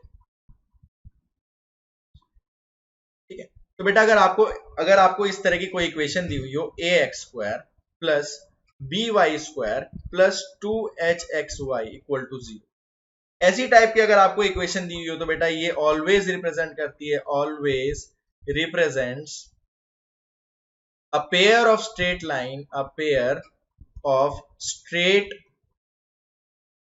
Line through origin, through origin. Basically अगर आप इसको सॉल्व करोगे ना, या तो x के टर्म्स में क्वाड्रेटिक में सॉल्व कर लो या y के टर्म्स में क्वाड्रेटिक में सॉल्व कर लो, तो ये आपको क्या देगा, ये दो लाइन दे देगा आपको जिनकी इक्वेशन आएगी y is equal to m1x and y is equal to m2x के फॉर्म में। y is equal to m1x and y is equal to m2x के फॉर्म में आएगी, तो मतलब वो दोनों लाइनें जो है ओरिजिन से पास हो रही होंगी। ठीक है, अब यहाँ पे आपको क्या क्या देखना होता है, इफ अगर आपका h स्क्वायर होता है ग्रेटर देन ab, अगर आपका h square greater than ab होता है तो लाइंस जो होती है, lines are real and distinct. ठीक है, लाइंस रियल होती हैं एंड डिस्टिंक्ट होती हैं। अगर आपका h स्क्वायर हो जाता है ab के इक्वल, अगर h स्क्वायर ab के इक्वल आ जाता है तो लाइंस आपकी हो जाती है कोइंसिडेंट, लाइंस आर कोइंसिडेंट, वो सेम ही लाइन की इक्वेशन आ जाएगी, डबल सेम ही लाइन की इक्वेशन को रिप्रेजेंट करेगा, ये होल स्क्वायर बना देगा। ठीक है, अगर आपके पास आ जाता है h square is less than ab, तो लाइंस आपने पास आएंगी, lines will be imaginary, lines are imaginary but have real point of intersection, real point of intersection, और वो पॉइंट क्या आता है, दैट इज ओरिजिन। 0,0 पे वो दो इमेजिनरी लाइंस इंटरसेक्ट करती हैं अगर h square is less than ab। अब यहां से कुछ स्टैंडर्ड रिजल्ट्स हैं जो आपको याद रखने होते हैं। सबसे पहले अगर दो लाइन आ रही है, मान लीजिए यहां को, इसको सॉल्व करके आपको ax square plus by square plus 2hxy equal to 0, इसको सॉल्व करके आपके पास दो इक्वेशन आ रही है, एक आ रही है y is equal to m1x and एक आ रही है y is equal to m2x। Basically आप सॉल्व कैसे करेंगे, दोनों की डिफरेंट इक्वेशंस कैसे निकालेंगे, आप इसको मान लीजिए या तो क्वाड्रेटिक x में या तो आप मान लीजिए इसको क्वाड्रेटिक y में। ठीक है, और उसको बेसिकली सॉल्व कर दीजिए, क्वाड्रेटिक फार्मूला लगा दीजिए, श्रीधराचार्य लगा के आप निकाल सकते हैं इक्वेशन। यहां से बेटा आपको एक दो रिजल्ट जो है वो याद करने हैं। सबसे पहले अगर m1 प्लस m2 बात करें, आप m1 प्लस m2 की वैल्यू बेटा आती है minus of 2h by B. Second अगर हम बात करें product of slopes, m1 into m2 की वैल्यू आती है बेटा a बाई बी। ठीक है, आपके पास m1 प्लस m2 है, आपके पास m1 इंटू m2 है, तो थर्ड जो पॉइंट अपने पास आता है, अगर आपको इन दोनों के बीच का एंगल देना है tan ऑफ थीटा, तो उसका बेटा डायरेक्ट फॉर्मूला होता है 2 under root of h square minus ab upon a plus b। ये सॉल्व करके ये हमने m1 प्लस m2 और m1 m2 का यूज करके ये जो फॉर्मूला है ये निकाला हुआ है। तो अगर यहां से हम लिखना चाहें, इफ लाइंस आर पैरेलल, अगर लाइंस पैरेलल है तो बेटा आपका h स्क्वायर होना चाहिए ab के इक्वल, दैट इज कोइंसिडेंट होगी। पैरेलल को आप कोइंसिडेंट ही बोल सकते हैं। ठीक है, next if lines are perpendicular, if lines are perpendicular, अगर लाइंस परपेंडिकुलर है तो बेटा a प्लस बी आपका हो जाएगा 0। लाइंस अगर परपेंडिकुलर है तो a प्लस बी 0 हो जाएगा। थर्ड पॉइंट यहां से आता है, if lines are equally inclined to x axis, अगर लाइंस x एक्सिस को इक्वल इंक्लाइंड हो तो बेटा आपके पास आता है h इज इक्वल टू 0। तो फोर्थ रिजल्ट आता है बेटा इसमें combined equation of angle bisector, angle bisectors. तो दो लाइन आएंगी बेटा आपके पास बेसिकली, तो इनके जो एंगल बाइसेक्टर्स है वो भी जो है ओरिजिन से ही पास कर रहे होंगे, क्योंकि इनका पॉइंट ऑफ इंटरसेक्शन ओरिजिन है, तो उनका भी पॉइंट ऑफ इंटरसेक्शन ओरिजिन होगा, तो वो भी बेसिकली एक होमोजीनियस इक्वेशन ही आएगी अगर उन दोनों की आप कंबाइंड इक्वेशन निकालेंगे। तो combined equation of angle bisector of these two lines, उसकी आती है बेटा equation x square minus y square upon a minus b is equal to xy upon h। ये फॉर्मूला आप डायरेक्टली अप्लाई कर दीजिए, क्रॉस मल्टीप्लाई करके आप जो इक्वेशन लिखेंगे वो आपके पास आ जाएगी combined equation of angle bisector of pair of straight lines through origin. ठीक है, चलिए अब आगे बढ़ते हैं बेटा। Pair of straight lines through origin के बाद जो नेक्स्ट टॉपिक अपने पास आता है general equation of second degree representing pair of straight lines. Pair of straight lines, POSL का मतलब बेटा मैंने लिख दिया पेयर ऑफ स्ट्रेट लाइंस। ठीक है, तो मान लीजिए आपके पास एक जनरल इक्वेशन है A X square plus B Y square plus 2h(x(y) plus 2g(x) plus 2f(y) plus c equal to 0। ये सेकंड डिग्री की एक जनरल इक्वेशन है। आपके पास एक्स स्क्वायर की टर्म भी है, वाई स्क्वायर की, एक्स वाई की भी, एक्स की भी, वाई की भी एंड कांस्टेंट है। तो ये रिप्रेजेंट कब करेगी? It will represent a pair of straight line if delta अगर आपका बेटा जीरो हो जाए, डेल्टा जीरो हो जाए। अब डेल्टा होता क्या है? डेल्टा होता है बेटा डिटरमिनेंट ऑफ, यहाँ पे diagonal elements A B C, इसको याद रखने का तरीका H G F and H G F. अगर ये जीरो हो जाए तो ये जो इक्वेशन है आपकी, ये एक पेयर ऑफ स्ट्रेट लाइंस को जो है रिप्रेजेंट करती है। ठीक है, अब यहाँ पे अगर दो लाइन आपके पास आएंगी, लेट से एक लाइन आई y is equal to m1x plus c1, एक लाइन आएगी आपके पास y is equal to m2x plus c2। तो बेसिकली अगर आपको इन दोनों की अलग अलग इक्वेशन निकालनी है इस इक्वेशन से, अगर आपको पता चल गया कि ये pair of straight lines represent कर रहा है और आपको अलग अलग इक्वेशन निकालनी है, तो आप इसको एक क्वाड्रेटिक मान लो x में और सॉल्व कर दो, तो आपके पास दोनों इक्वेशन जो है आ जाती है।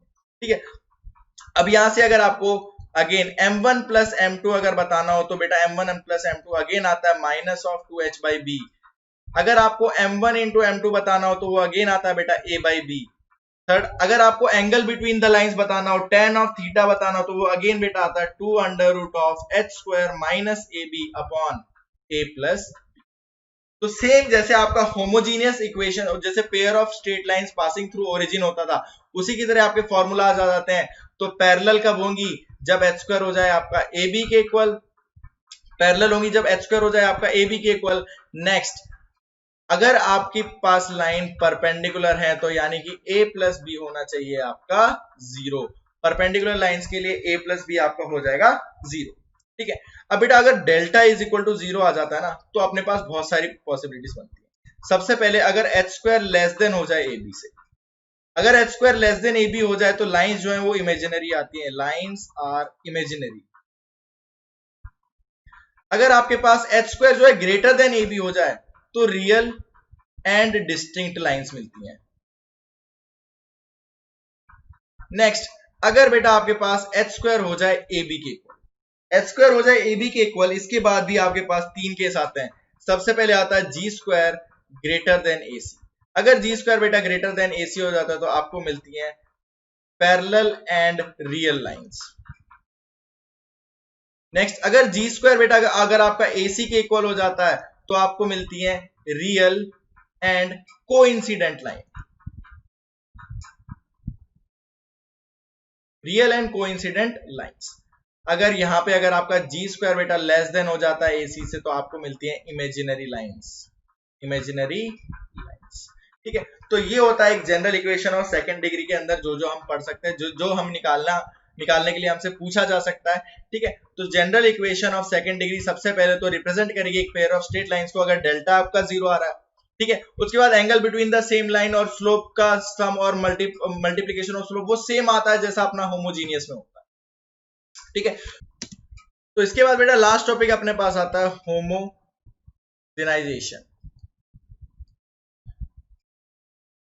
होमोजेनाइजेशन में हम बेटा क्या करते हैं, बेसिकली आपको ऐसे ना एक कर्व दिया होगा, ये मान लीजिए आपकी y एक्सिस हो गई, ये आपकी x एक्सिस हो गई। आपको इस तरह से एक कर्व दिया होगा, इसकी इक्वेशन हमने मान ली general ax square plus by square plus 2hxy plus 2gx plus 2fy plus c equal to 0। ठीक है, और आपको एक लाइन दी होगी, इस तरह से एक लाइन ले ली। इस लाइन की इक्वेशन बेटा हमने मान ली px plus qy plus r equal to 0। ठीक है, तो होमोजेनाइजेशन में बेसिकली हम क्या करते हैं, मान लीजिए इस लाइन के पॉइंट ऑफ इंटरसेक्शन ये पॉइंट है P1 एंड ये पॉइंट आ रहा है आपके पास P2।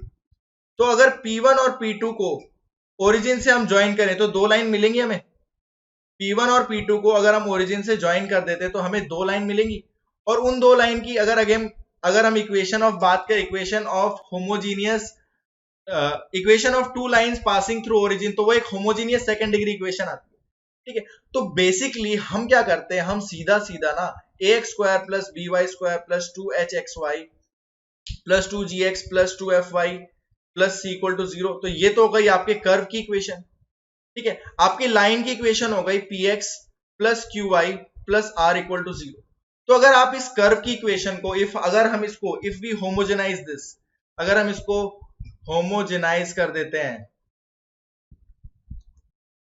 यूजिंग लाइन, जो आपको लाइन गिवन है उसको यूज करके अगर हम इसको होमोजेनाइज कर देते हैं, तो resulting equation is the equation of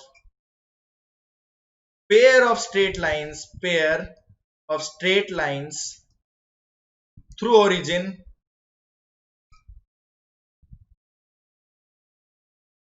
to the points of intersection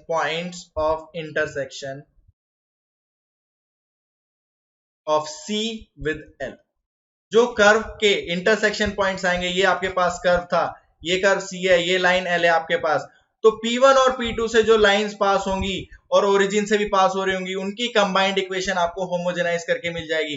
अब इसको आपको होमोजेनाइज करना है, देखिए पहला टर्म सेकंड डिग्री है, सेकंड टर्म भी सेकंड डिग्री है, थर्ड टर्म भी 2 डिग्री है। अब फोर्थ टर्म को आपको रेशनलाइज करना, होमोजेनाइज करना है, फिफ्थ टर्म को आपको होमोजेनाइज करना है, सिक्स टर्म को आपको होमोजेनाइज करना है। तो उसके लिए आप क्या करेंगे, आप इसको यूज करेंगे, आप यहां से लिखेंगे बेटा px plus qy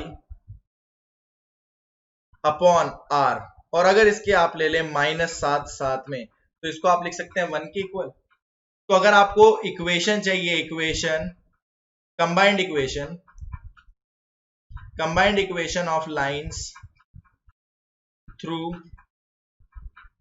origin and passing through P1 and P2 respectively, वही हमने जो बात की कि कंबाइंड इक्वेशन हमें किस लाइंस की दे देगा। अगर ये लाइन L1 है, ये लाइन L2 है, तो ये L1 एंड L2 की कंबाइंड इक्वेशन दे देगा, जो कि आपको एक होमोजीनियस इक्वेशन मिलेगी।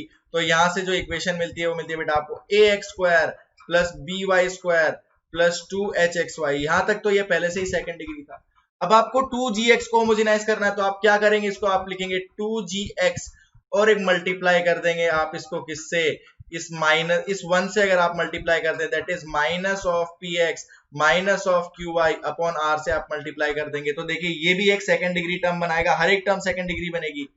नेक्स्ट 2fy को भी अगर आप मल्टीप्लाई कर देते हैं minus of px minus of qy upon r से, तो इसके भी सारे टर्म जो है सेकंड डिग्री बनेंगे। एंड लास्टली c को अगर आप मल्टीप्लाई करते हैं px plus qy upon r के होल स्क्वायर और इक्वल टू 0 डाल दें, तो ये जो रिजल्टिंग इक्वेशन है, तो ये आती है आपके पास combined equation of L1 and L2। ठीक है बेटा, तो ये जो होता है कॉन्सेप्ट अपना होमोजेनाइजेशन का, ठीक है। तो इसी के साथ जो है अपना स्ट्रेट लाइन का जो है मतलब हमने कवर कर लिया, हर एक टॉपिक जो है कवर किया है स्ट्रेट लाइन से, जो भी आपके जेईई के सिलेबस में हर चीज हमने कवर कर ली, ठीक है।